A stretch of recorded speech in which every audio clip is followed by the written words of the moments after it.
श्री नरेंद्र सिंह जी तोमर और ग्वालियर जिले के अध्यक्ष भाई वेद प्रकाश जी शर्मा जी से प्रार्थना करूंगा कि ग्वालियर की जनता जनार्दन की ओर से, मध्य प्रदेश की ओर से माननीय मोदी जी का स्वागत करें।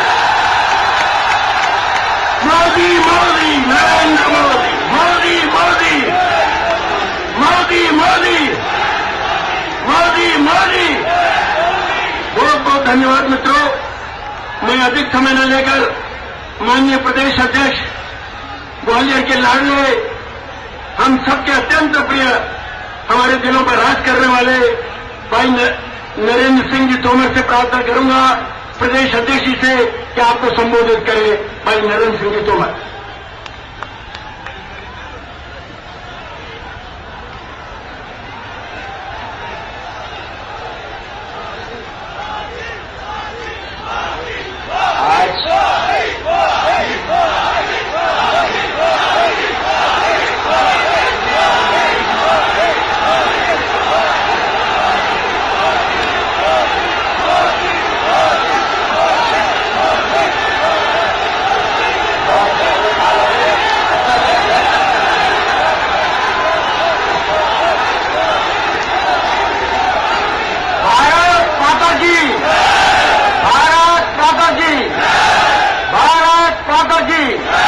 भारतीय जनता पार्टी जिंदाबाद, नरेंद्र मोदी जिंदाबाद, नरेंद्र मोदी जिंदाबाद, शिवराज सिंह चौहान जिंदाबाद, भारत माता की। आज ग्वालियर में इस ऐतिहासिक सभा में हम सबके मध्य विराजमान, हम सबके प्रिय नेता और इस देश के भावी प्रधानमंत्री माननीय श्री नरेंद्र मोदी जी हम सबके मध्य विराजमान हैं। मैं आप सबकी ओर से, भारतीय जनता पार्टी की ओर से माननीय नरेंद्र मोदी जी का इस गाला ऋषि की तपो भूमि पर हृदय से स्वागत करता हूं, अभिनंदन करता हूं। आज भारतीय जनता पार्टी की विशाल आम सभा यहां संपन्न हो रही है। इस अवसर पर हमारे जिले के अध्यक्ष भी यहां विराजमान हैं, हमारी महापौर बहन समीक्षा गुप्ता जी यहां विराजमान है, हमारी भारतीय जनता पार्टी की प्रत्याशी श्रीमती माया सिंह जी, श्री जयवान सिंह पवरिया जी भी विराजमान हैं।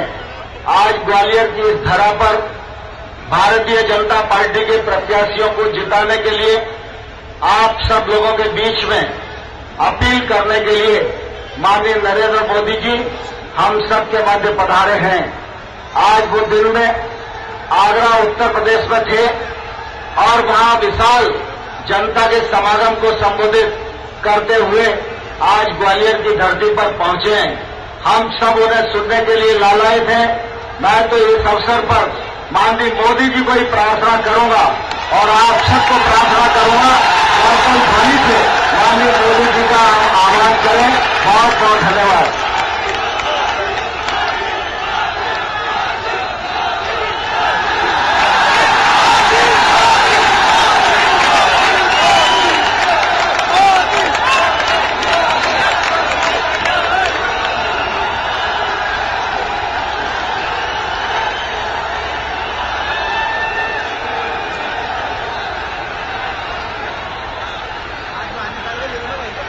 भारत माता की। मंच पर विराजमान प्रदेश भाजपा के अध्यक्ष मेरे मित्र श्रीमान नरेंद्र सिंह जी, श्रीमान वेद प्रकाश शर्मा जी, भारतीय जनता पार्टी की हमारी लोकप्रिय प्रत्याशी आदरणीय बहन माया सिंह, बहन समीक्षा गुप्ता जी, श्रीमान जयवान सिंह, श्रीमान नारायण सिंह जी, मंच पर विराजमान सभी वरिष्ठ महानुभाव और जोश और हिम्मत के साथ भाजपा को जिताने के लिए कृतनिश्चयी ग्वालियर के प्यारे भाइयों और बहनों,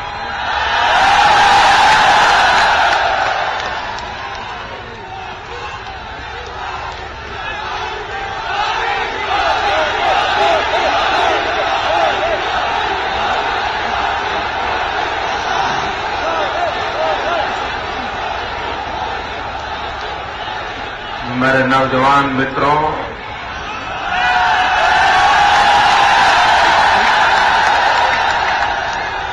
आपका प्यार मेरी सर आंखों पर।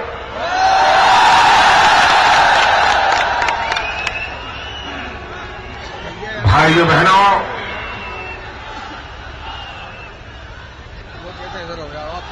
आपने मुझे इतना प्यार दिया है,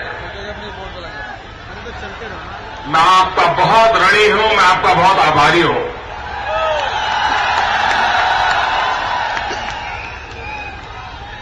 भाइयों बहनों, मैं 2 दिन से मध्य प्रदेश में भ्रमण कर रहा हूं। अलग अलग इलाकों में जाना हुआ और मैंने चारों तरफ जो माहौल देखा है, जो वातावरण देखा है, मैंने पिछले चुनाव में भी ऐसा नहीं देखा था जो इस चुनाव में दिखाई दे रहा।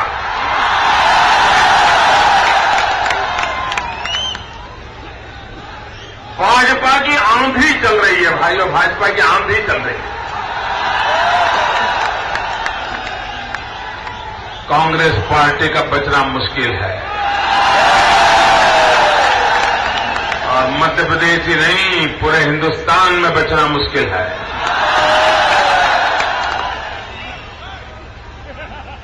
मित्रों, जब भी चुनाव आते हैं तो एक शब्द प्रयोग बहुत प्रचलित होता है, एंटी इनकम्बेंसी फैक्टर। ये शब्द बार बार बोला जाता है और जो भी पॉलिटिकल पंडित किसी भी राज्य के चुनाव का विश्लेषण करते हैं तो एंटी इनकम्बेंसी फैक्टर की चर्चा करते हैं। लेकिन हिंदुस्तान के पॉलिटिकल पंडितों को पुनर्विचार करने के लिए भारतीय जनता पार्टी ने मजबूर किया है। जहां जहां भाजपा की सरकारें हैं, चाहे वो गुजरात हो, छत्तीसगढ़ हो, मध्य प्रदेश हो, जहां जहां बीजेपी की सरकारें हैं, अब पॉलिटिकल पंडितों को एंटी इनकम्बेंसी के ख्यालों से बाहर आना पड़ा है और पहली बार देश में चुनाव में प्रो इनकम्बेंसी फैक्टर हो सकता है, ये पहली बार राजनीतिक पंडितों को स्वीकार करना पड़ा।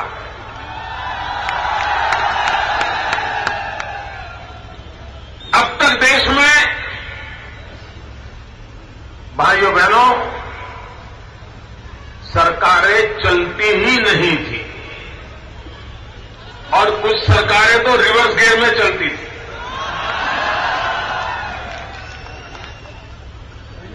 पहली बार भारतीय जनता पार्टी ने सुशासन क्या हो सकता है, सुराज्य क्या हो सकता है, सरकार किसके लिए होनी चाहिए, क्या सरकार अमीरों के लिए होनी चाहिए, सरकार उद्योगकारों के लिए होनी चाहिए, सरकार मालिकजारों के लिए होनी चाहिए? भाइयों बहनों, सरकार गरीब के लिए होती है और गरीब को सरकार की जरूरत होती है। कोई अमीर बीमार हो जाएगा तो अमेरिका से डॉक्टर बुलाने की उसकी ताकत होती है, गरीब बीमार होगा तो कहां जाएगा? उसको तो सरकारी अस्पताल के सिवाय कोई रास्ता नहीं होता। किसी अमीर को ग्वालियर से दिल्ली जाना है, वो तो अपना जहाज लेकर के, अपनी कार लेकर के चल पड़ेगा। गरीब को यहां से मुरैना जाना होगा तो भी बेचारे को बस का इंतजार करना पड़ेगा।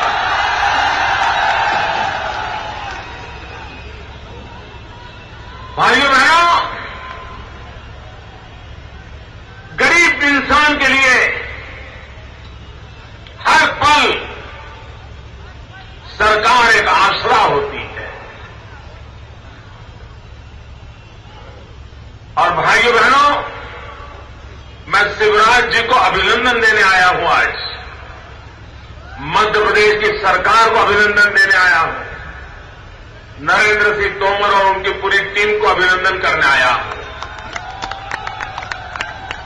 तो उन्होंने सरकार गरीबों के लिए चलाई, और वो भी गरीबों को आश्रित बना करके नहीं, गरीबों को अपाहिज बना करके नहीं, गरीबों में आत्मविश्वास भर करके किया, गरीबों को अपने पैर पर खड़े रहने का हौसला बुलंद किया, ताकत दी, अवसर दिया, सुविधाएं दी, और धीरे धीरे करके गरीब अपने पैर पर खड़े होने लगे। आज मध्य प्रदेश में एक ऐसा वर्ग उभर रहा है जो कल तक गरीबी से जी रहा था, झुग्गी झोंपड़ी की जिंदगी काट रहा था। अब धीरे धीरे वो अच्छे घर में रहने के लिए गया है, बच्चों की अच्छी पढ़ाई करना चाहता है, बेटों को सम्मान से शिक्षित होकर के अच्छी नौकरी मिले उसकी तलाश कर रहा है। भाइयों बहनों, जागरूक सरकार वो होती है जो सामाजिक परिवर्तन होते हैं उसको देख करके उसके अनुकूल विकास की योजना बनाती है। और शिवराज जी ने उस दिशा में बहुत काम किया है। और मैंने तो शिवराज जी को देखा है बस, जब हमारी मुख्यमंत्रियों की मीटिंग हुआ करती है, प्रधानमंत्री होते हैं वहां, लोग इंतजार करते हैं मीटिंग में कि शिवराज जी कब बोलेंगे, इंतजार करते हैं। और जब शिवराज जी धारा प्रवाह मध्य प्रदेश के विकास की गाथा सुनाते हैं, गरीब के कल्याण की बात करते हैं, विकास की योजनाओं की रूपरेखा रखते हैं, केंद्र सरकार से हो रही परेशानियां बताते हैं, सारे गृह में सन्नाटा होता है।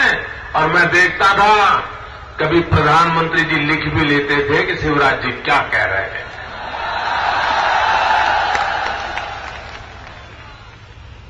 जब वो बोलते थे लगता था पूरा मध्य प्रदेश बोल रहा है, मध्य प्रदेश की आवाज सुनाई दे रही है। यहां के हर नागरिक के दिल की इच्छा को वो वाचा देते थे। भाइयों बहनों, मध्य प्रदेश, मैं जनता को बधाई देता हूं जिन्होंने ऐसे हीरे को चुन करके अपना नेता बनाया है।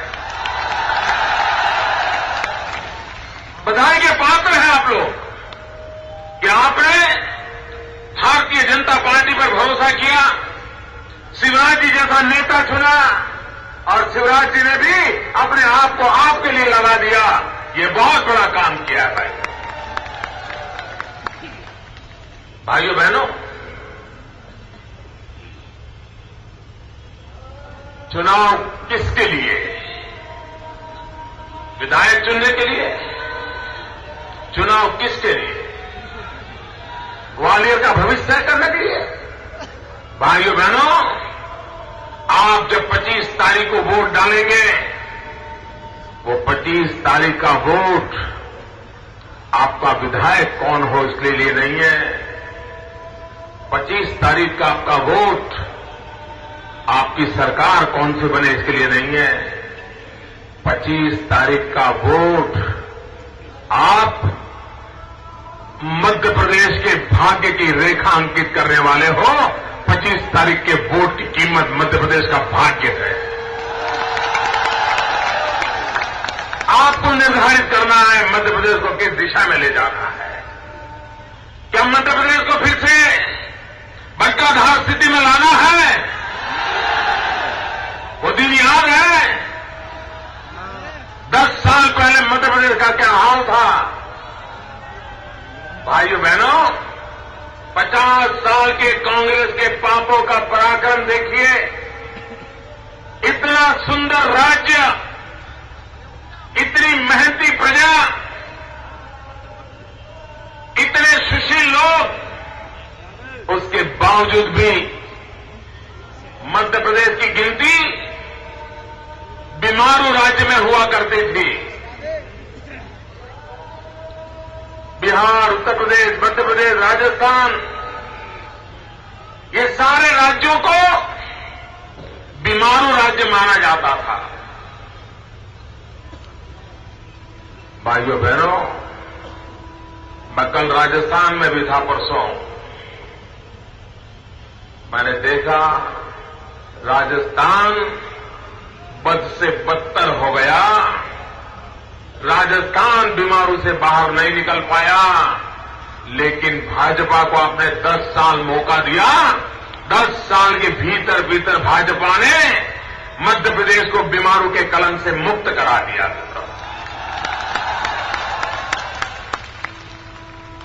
और भाइयों बहनों, शिवराज जी को तो मध्य प्रदेश में भाजपा को बहुत कठिनाइयां झेलनी पड़ी है, क्योंकि यहां 50 साल में कांग्रेस के शासन ने और खास करके आपके वो बड़बोले नेता ने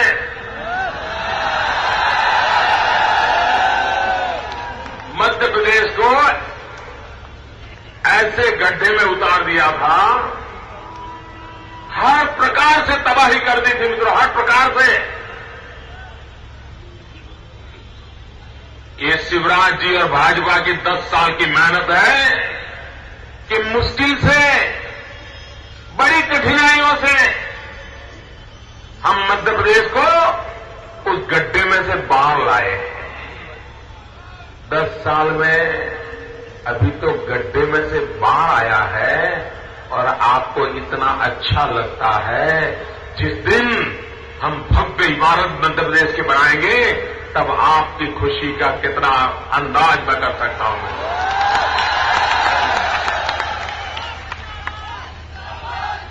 आप कल्पना कर सकते हैं तो क्या हाल था 10 साल पहले यहां एग्रीकल्चर में। एग्रीकल्चर में -4 था, -4 ग्रोथ। आज शिवराज जी ने 11, 12, 13% तक कृषि विकास के दर को पहुंचा दिया। गांव, गरीब, किसान सुखी हुआ। टूरिज्म, आप देखिए मध्य प्रदेश में टूरिज्म की इतनी संभावनाएं हैं मित्रों। अगर मध्य प्रदेश को आज से 25 साल पहले सही नेतृत्व मिला होता, अगर मध्य प्रदेश कांग्रेस के पास न होता, और अगर मध्य प्रदेश भाजपा के पास होता, तो मित्रों मैं विश्वास से कहता हूं, हिंदुस्तान का जो भी प्रवासी आता, टूरिस्ट आता, आगरा जाता, ग्वालियर जरूर आता।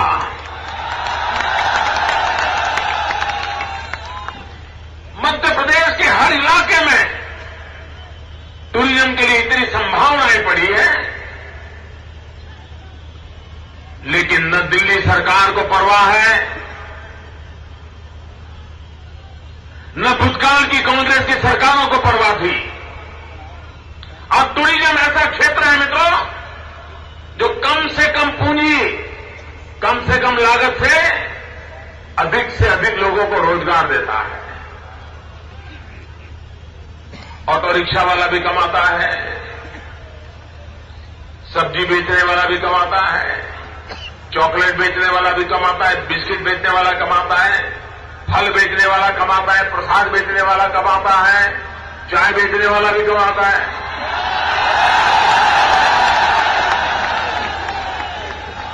और जब चाय बेचने वाला कमाता है तो मुझे खुशी ज्यादा होती है।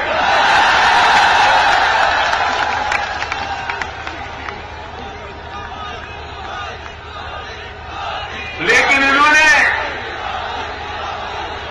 टूरिज्म पर ध्यान नहीं दिया। मध्य प्रदेश का टूरिज्म में नामो निशान नहीं था। राजस्थान आगे निकल गया था। ये शिवराज जी की 5-7 साल की मेहनत देखिए।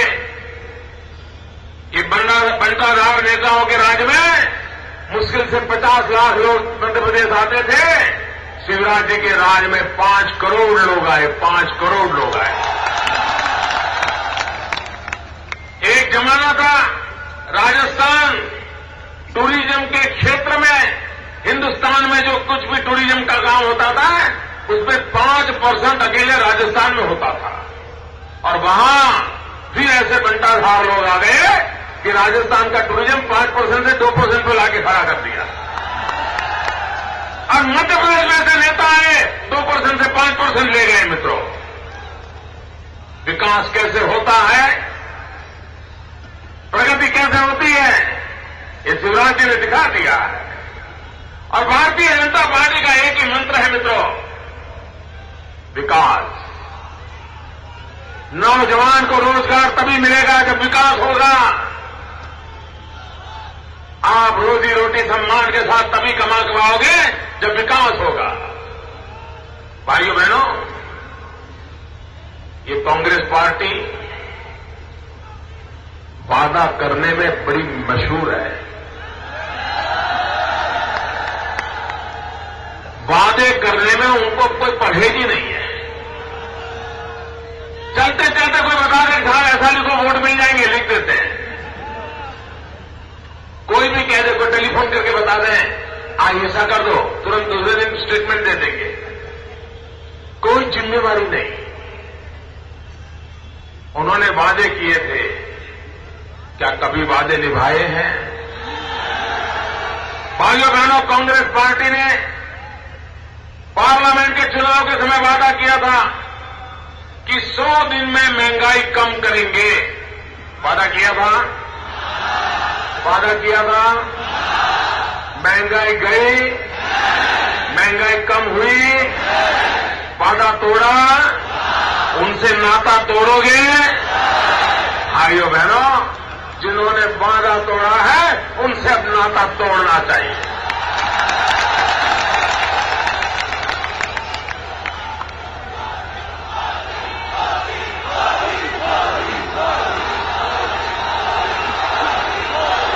ये गरीबों की मजाक उड़ाते हैं।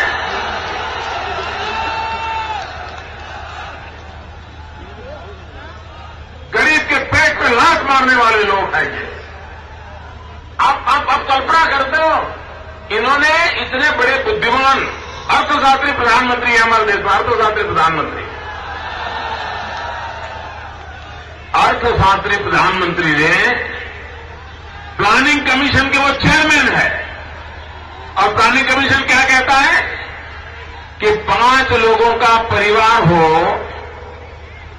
और अगर पूरे दिवस की उनकी इनकम 26 रुपया है तो वो अमीर है, वो गरीब नहीं है। आपको इस बात पे भरोसा है? क्या 26 रुपये कमाने वाला परिवार अमीर हो सकता है? क्या 26 रुपये में घर चल सकता है एक दिन में? 26 रुपये में 5 लोगों का पेट भर सकता है? ये कहां रहते हैं ये महलों में रहने वाले लोग? इन्हें पता नहीं है हिंदुस्तान का गरीब कैसे जीता है। मित्रों, इन्हें पता नहीं है। भाइयों बहनों, 26 रुपये में 300 ग्राम प्याज नहीं आती है। प्याज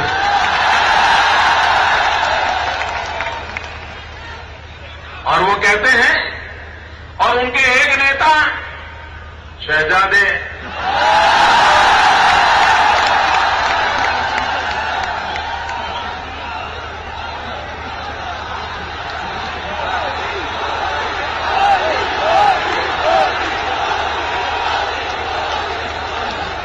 वे कहते हैं गरीबी गरीबी कुछ नहीं होता है, गरीबी सिर्फ मन की अवस्था होता है, स्टेट ऑफ माइंड। भाइयों बहनों, इस बात पे आप भरोसा करते हैं, इस बात पे आप विश्वास करते हैं, ऐसे लोगों पे भरोसा करते हैं? क्या बोल रहे हैं ये लोग? भाइयों बहनों, मुझे बताइए, अगर गुजरात के अंदर कोई अस्पताल बनता है, वो अस्पताल अगर बनाते हैं हम लोग, सरकार बनाती है, तो पैसे मोदी के जेब से आते हैं क्या? अगर गुजरात में मैं कोई स्कूल बनाता हूं, तो पैसे मोदी के जेब से आते हैं क्या? अगर मध्य प्रदेश में कोई बढ़िया रोड बनता है, तो क्या पैसे शिवराज जी की जेब से आते हैं क्या? अगर मध्य प्रदेश के अंदर एक बहुत बड़ा कॉलेज बनता है, तो क्या पैसे शिवराज जी की जेब से आते हैं क्या? ये पैसे आपके हैं ना, जनता जनार्दन के हैं ना? ये दिल्ली वाले आके कहते हैं हमने भेजे।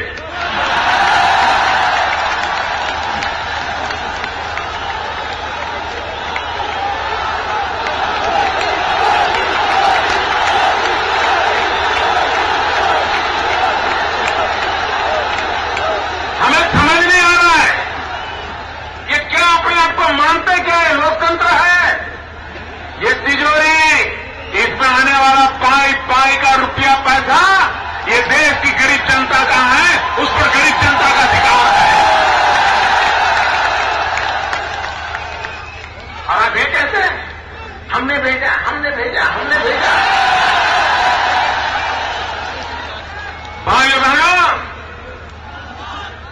ये पैसों पर न नरेंद्र मोदी का अधिकार है, न शिवराज सिंह का अधिकार है, और न ही दिल्ली के शहंशाहों का अधिकार है। ये पैसे जनता जनार्दन के हैं, और ये पैसे जनता की भलाई के लिए काम में आना चाहिए।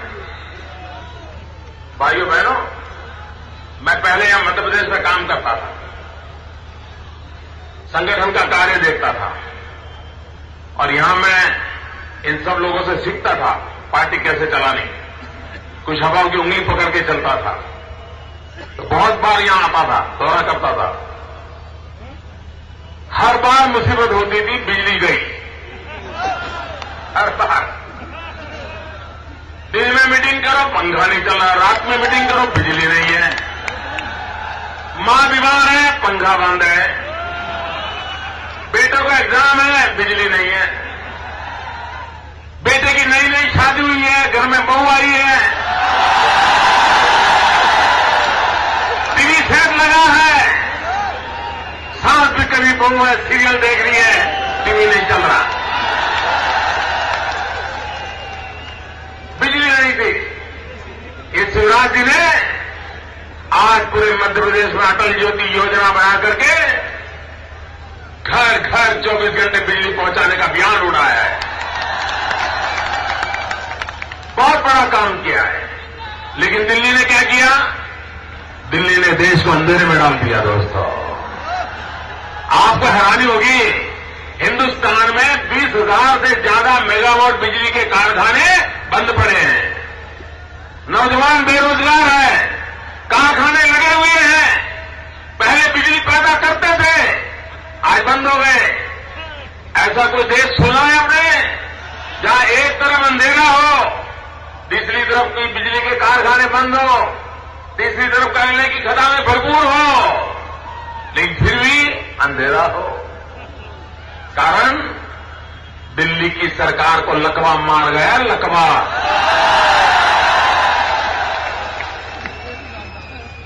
कोई निर्णय नहीं कर रहे, कोई फाइल नहीं चल रही है। और भाइयों बहनों, आप मुझे बताइए, आपके घर में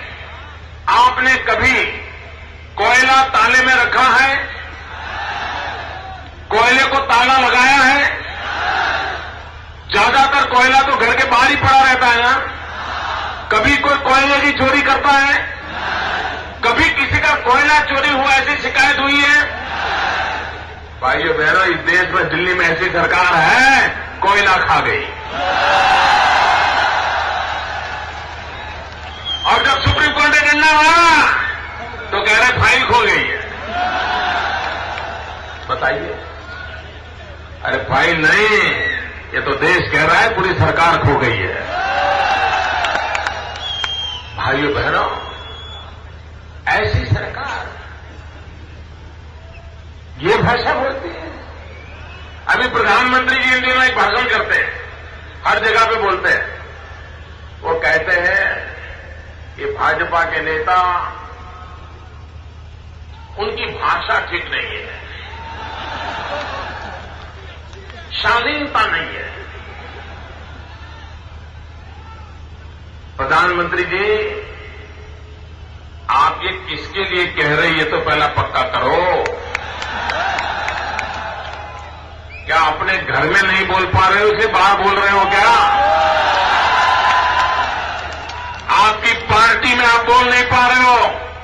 प्रधानमंत्री जी, आप हमें बताइए, प्रधानमंत्री पद की गरिमा का अपमान किसने किया?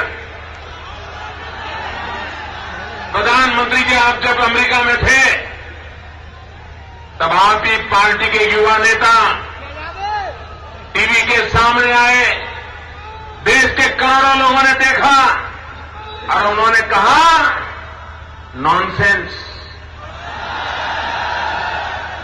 उन्होंने कहा कैबिनेट के कागज फाड़ दो। प्रधानमंत्री जी, आपकी गरिमा का अपमान किसने किया है? हमने नहीं किया है, न हमारी पार्टी ने कभी किया है। हम लोकतंत्र में प्रधानमंत्री पद की गरिमा का सम्मान करने वाले लोग हैं, हम आदर करते हैं। आज प्रधानमंत्री जी ने जयपुर में कहा, मैं अभी चल रहा था तो मुझे जानकारी मिली, मुझे पूरी जानकारी तो नहीं है, लेकिन उन्होंने कहा एक मुख्यमंत्री को, अटल जी ने कहा था राजधर्म के लिए। प्रधानमंत्री जी, YouTube पर अटल बिहारी वाजपेयी की वीडियो अवेलेबल है और उसमें अटल बिहारी वाजपेयी जी ने नरेंद्र मोदी को कहा था कि राजधर्म निभाना चाहिए और तुरंत बोले थे कि हां, मोदी जी राजधर्म निभा रहे हैं। प्रधानमंत्री जी, आप भी हकीकतों को जरा अपडेट करते रहिए, आप भी आधी अधूरी बातें मत बताइए। और प्रधानमंत्री जी, मैं आपको कहना चाहता हूं, वाजपेयी जी ने हमें राजधर्म सिखाया है और उसी तो कारण है कि आज हिंदुस्तान में भाजपा की सरकारों की वाहवाही हो रही है। गुजरात की चारों तरफ वाहवाही हो रही है, मध्य प्रदेश की वाहवाही हो रही है, छत्तीसगढ़ की वाहवाही हो रही है, गोवा की वाहवाही हो रही है। ये राजधर्म पर हम चले इसलिए हुआ है। प्रधानमंत्री जी, आप हमें कहते हैं अटल जी ने मोदी को क्या कहा, मैं कहता हूं आपकी पार्टी के उपाध्यक्ष ने आपको क्या कहा था? अरे दुनिया के सामने हम सर नहीं दिखा सकते हैं।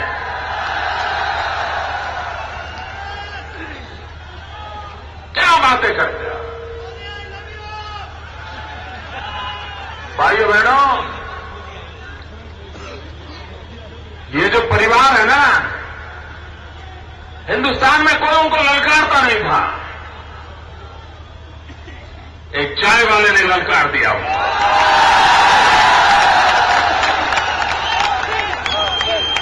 और ये कहते हैं चाय वाला प्रधानमंत्री नहीं बन सकता, तो क्या देश बदलने वाला बनेंगे क्या?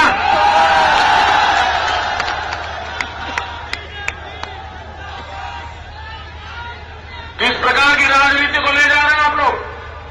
आपकी जिम्मेवारी है। आपकी दिल्ली की सरकार ने मध्य प्रदेश की भलाई के लिए क्या किया, उसका हिसाब दो आकर के। हिसाब देने को तैयार नहीं है। और भाइयों बहनों, मैं आपसे आग्रह कर रहा हूं, अगर गलती से भी मध्य प्रदेश कांग्रेस के हाथ में गया तो पिछले 50 साल में जितना उन्होंने नहीं लूटा उससे ज्यादा लूटेंगे। और ये कांग्रेस को पहचानो, उनकी विशेषताएं। वो पहले आते हैं ना तो हाथ जोड़ते हैं, फिर हाथ मिलाते हैं,